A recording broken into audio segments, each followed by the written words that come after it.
प्यारे छात्रों, कक्षा 7वीं के हिंदी विषय का दूसरा पाठ फूल और कांटे, ये जो एक पद्य विभाग से आता है, यानी ये कविता है फूल और कांटे। इस कविता का अध्ययन हम इस वीडियो में करने वाले हैं।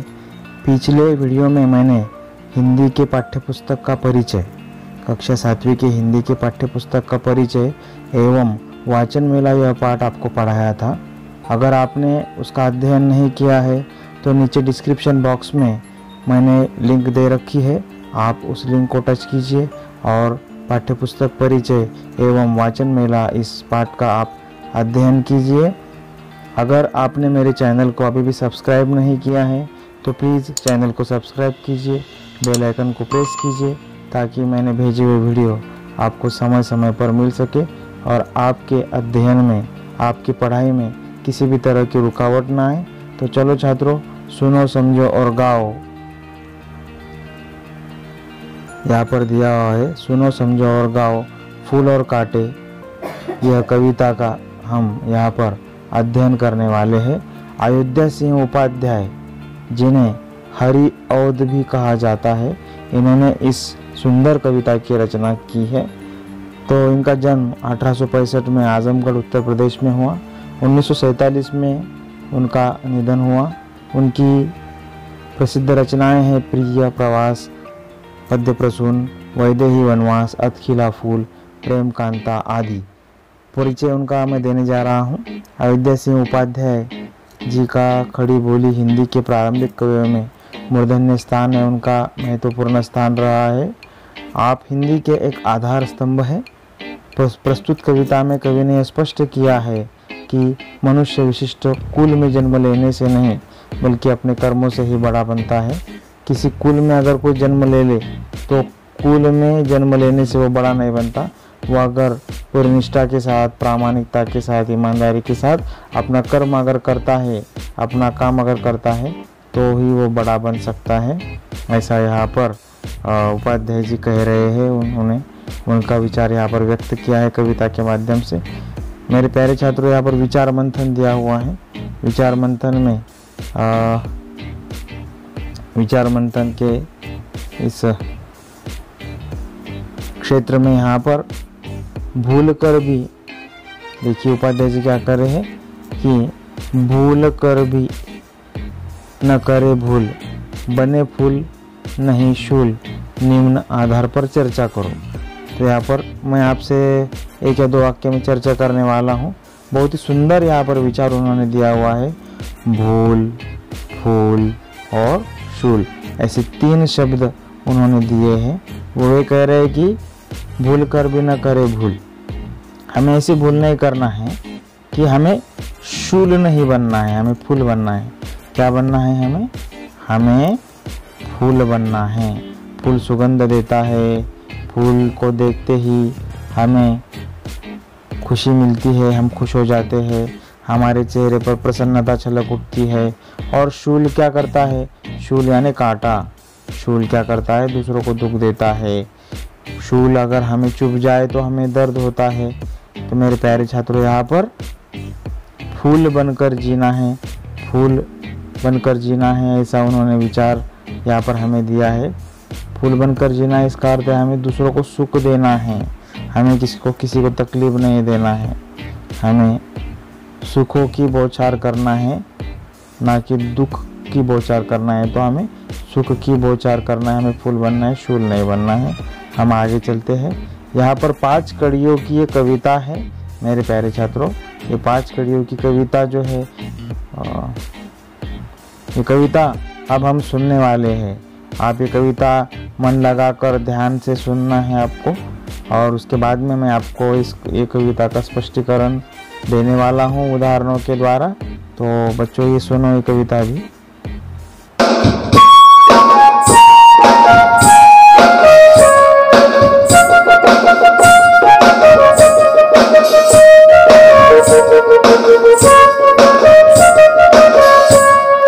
जन्म लेते जग में एक ही पौधा उन्हें पालता है। जन्म लेते जग में एक ही पौधा उन्हें पालता। रात में उन पर चमकता चांद भी, रात में उन पर चमकता चांद भी एक ही सी चांदनी है डालता है। जन्म लेते जगह में एक ही पौधा उन्हें है पालता। मेह उन पर है बरसता एक सा, एक सी उन पर हवाएं है बही। मेह उन पर है बरसता एक सा, एक सी उन पर हवाएं है बही। पर सदा ही यह दिखाता है हमें, पर सदा ही यह दिखाता है हमें ढंग उनके एक से होते नहीं है। जन्म लेते जगह में एक ही पौधा उन्हें है पालता। छेद कर काटा किसी की उंगलियां, फाड़ देता है किसी का हर वसन। छेद कर काटा किसी की उंगलियां, फाड़ देता है किसी का हर वसन। प्यार डूबे तितलियों के पर कतर, प्यार डूबे तितलियों के पर कतर। भौर काहे वेध देता शाम तन है। जन्म लेते जगह में एक ही पौधा उन्हें है पालता। फूल लेकर तितलियों को गोद में भौर को अपना अनूठा रस पिला। फूल लेकर तितलियों को गोद में भौर को अपना अनूठा रस पिला।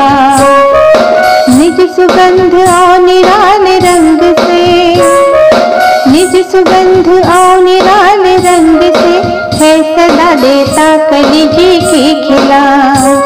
है जन्म लेते जगह में एक ही पौधा उन्हें है पालता। है खटकता एक सबकी आंख में, दूसरा है सोहता सुर शीश पर। है खटकता एक सबकी आंख में, दूसरा है सोहता सुर शीश पर। किस तरह कुल की बड़ाई काम दे, किस तरह कुल की बड़ाई काम दे, जो किसी में हो बड़प्पन की कसर। है जन्म लेते जगह में एक ही पौधा उन्हें है पालता। रात में उन पर चमकता चांद भी, रात में उन पर चमकता चांद भी एक ही सी चांदनी है डालता। एक ही सी चांदनी है डालता, एक ही सी चांदनी है डालता। आपको ये कविता मैं अपेक्षा करता हूँ कि अच्छी लगी होगी। अब मैं आपको इस कविता का स्पष्टीकरण देने जा रहा हूँ। है जन्म लेते जगह में एक ही पौधा उन्हें है पालता। रात में उन पर चमकता चांद भी एक ही सी चांदनी है डालता। है जन्म लेते जगह में एक ही, देखिए कांटा और फूल है एक ही पौधे पर जन्म लेते हैं, ऐसा कवि ने कहा है। एक ही पौधे पर जन्म लेते हैं कांटा और फूल, और चांद, चमकने वाला चांद जो है वह एक समान चांदनी, एक समान शीतलता का, जो शीतलता की जो बरसात है या फिर शीतलता जो है, एक से एक जैसी शीतलता, एक जैसी चांदनी पौधे के ऊपर जो कांटा है, जो फूल है उस पर डालता है, वहाँ पर वह कोई भी भेदभाव नहीं करता है, ऐसा कवि ने कहा है। बहुत ही सुंदर कल्पना है यहाँ पर कवि की कि एक जगह पर जन्म लेते हैं फूल और कांटा, और एक ही पौधा उन्हें पालता है। रात में उन पर चमकता चांद, बीच रात में चमकने वाला चांद उन पर एक सी चांदनी डालता है।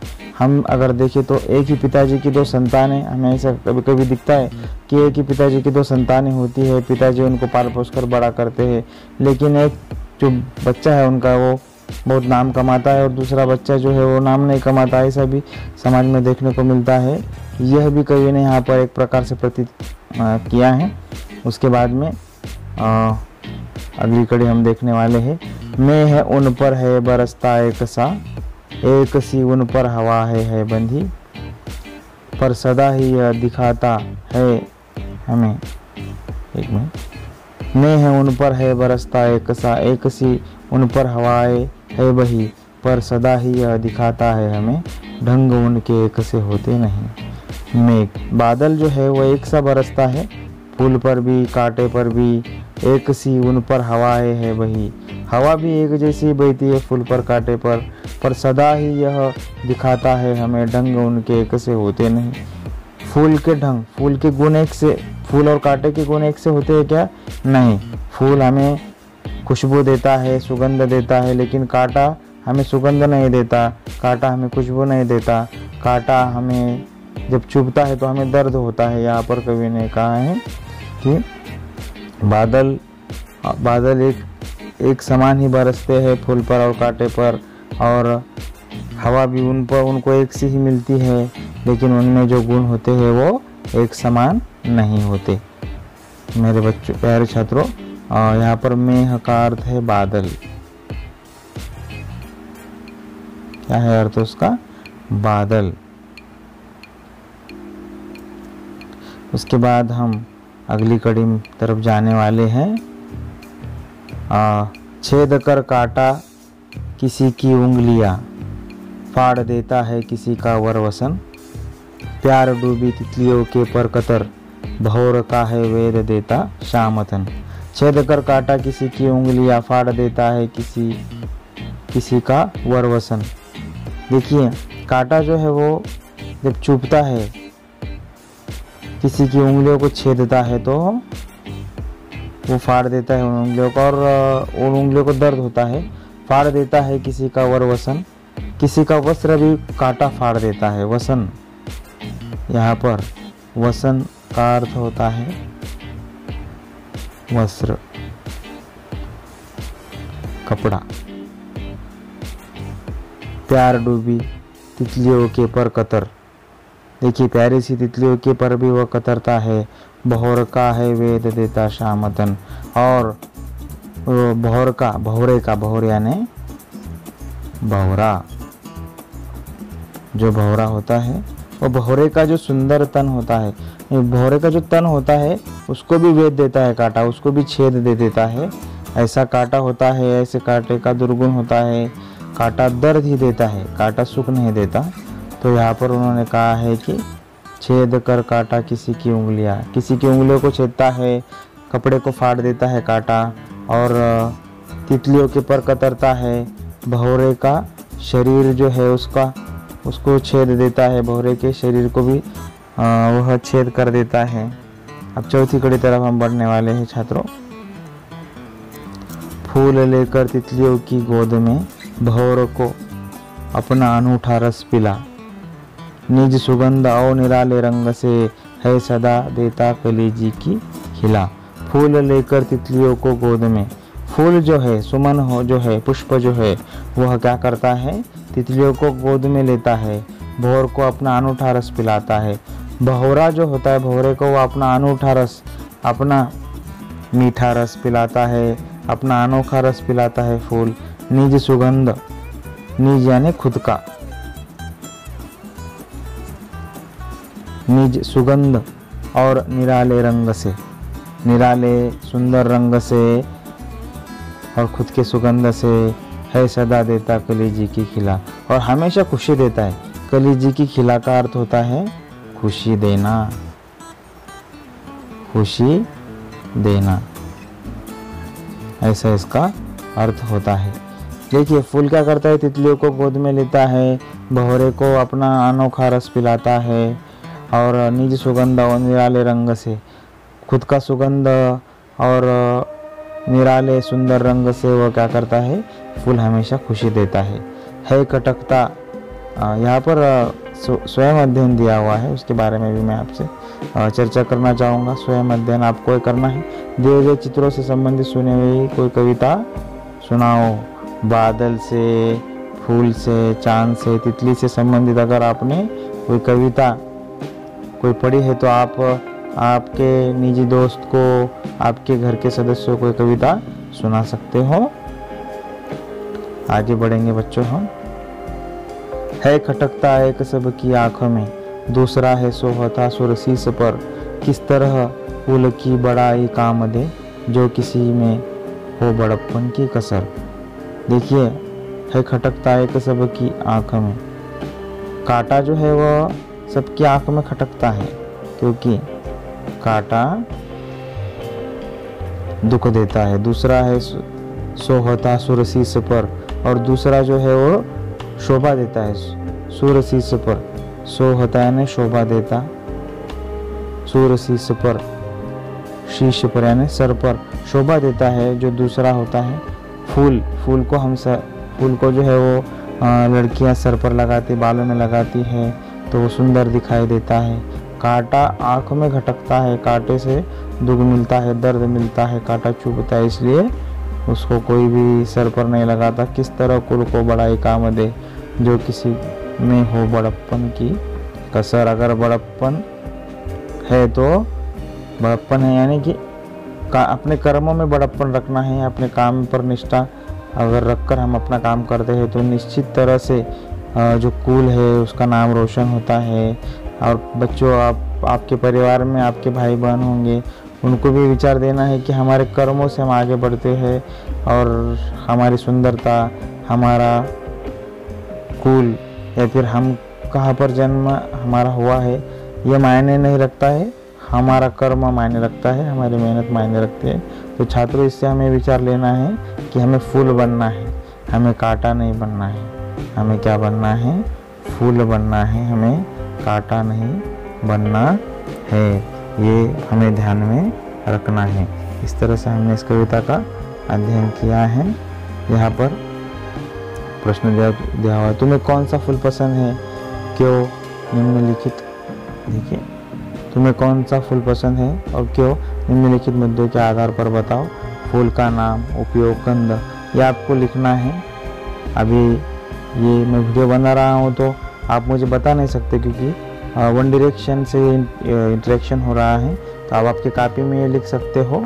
आपको लिखना है ये आपकी कॉपी में कि आपको कौन सा फूल पसंद है, वो क्यों पसंद है, और इन मुद्दों के आधार पर उसका उपयोग क्या है, उसका गंध कैसा होता है।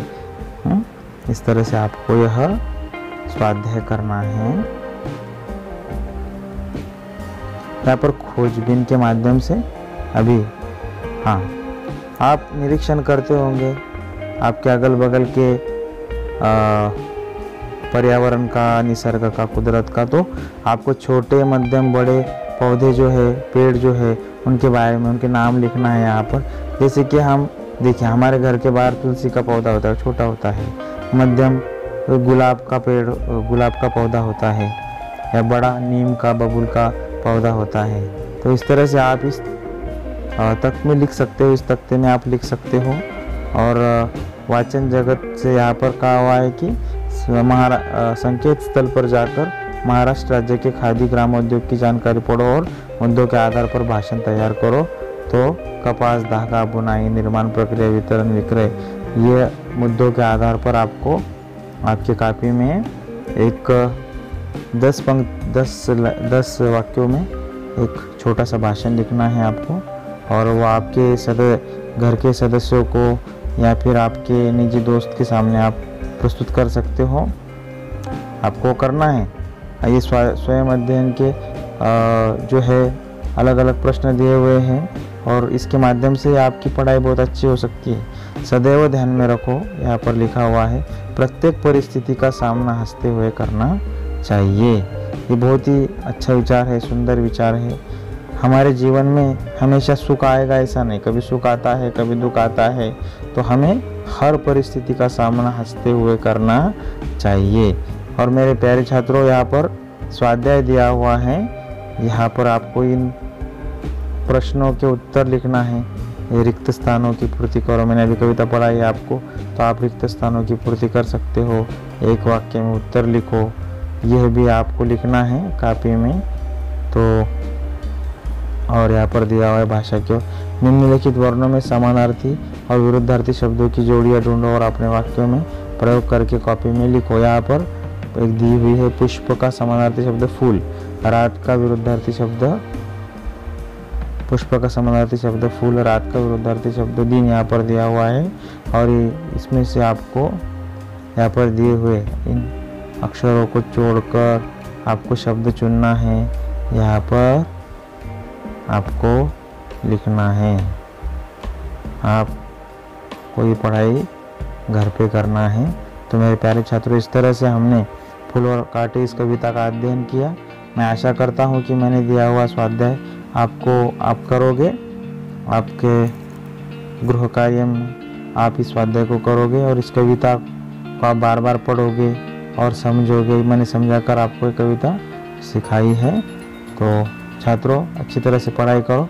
और जिन्होंने वाचन मेला या पाठ नहीं पढ़ा है, डिस्क्रिप्शन बॉक्स में मैंने उसकी लिंक दे रखी है। उस लिंक को टच करके आप वाचन मेला या पाठ पढ़ सकते हो। तो इसी के साथ मैं आपसे विदाई लेता हूँ। आपसे मुलाकात होगी अगले वीडियो में, अगले पाठ के साथ।